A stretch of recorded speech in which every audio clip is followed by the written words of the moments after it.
Em nome do Pai, e do Filho, e do Espírito Santo. Naquele tempo, os discípulos tinham se esquecido de levar pães.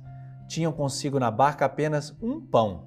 Então Jesus os advertiu: prestai atenção e tomai cuidado com o fermento dos fariseus e com o fermento de Herodes. Os discípulos diziam entre si: é porque não temos pão. Mas Jesus percebeu e perguntou-lhes: por que discutis sobre a falta de pão? Ainda não entendeis e não compreendeis? Meus irmãos e minhas irmãs, um coração endurecido. O texto continua e Jesus vai fazer essa afirmação: vós tendes o coração endurecido, ou seja, um coração poroso. É a tradução da pergunta que Jesus faz aos seus discípulos. Isso é devido ao fato da exagerada preocupação dos discípulos em relação ao pão a ser levado com eles.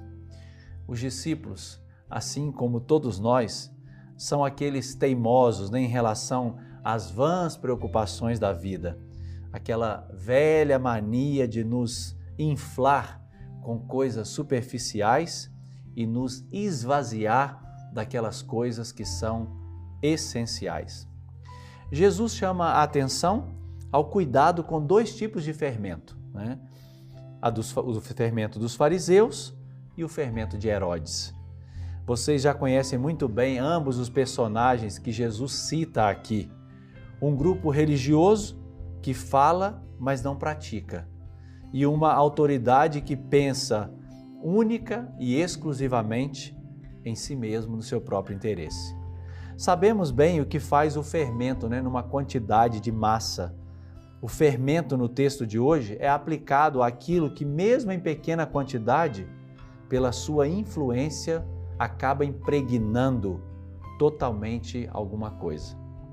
Jesus viu o perigo que rondava o coração dos discípulos, o meu e o teu coração também, porque nós não podemos nos deixar influenciar pela mentalidade egoísta, imediatista, apegada, que faz de tudo para satisfazer os seus próprios interesses. Não podemos nos inchar desse tipo de coisa. Pior ainda, quando uma vez que nós estamos infectados com esse vírus, nós também contaminamos aqueles que estão à nossa volta, os filhos, a esposa, os amigos. Praticamos um estilo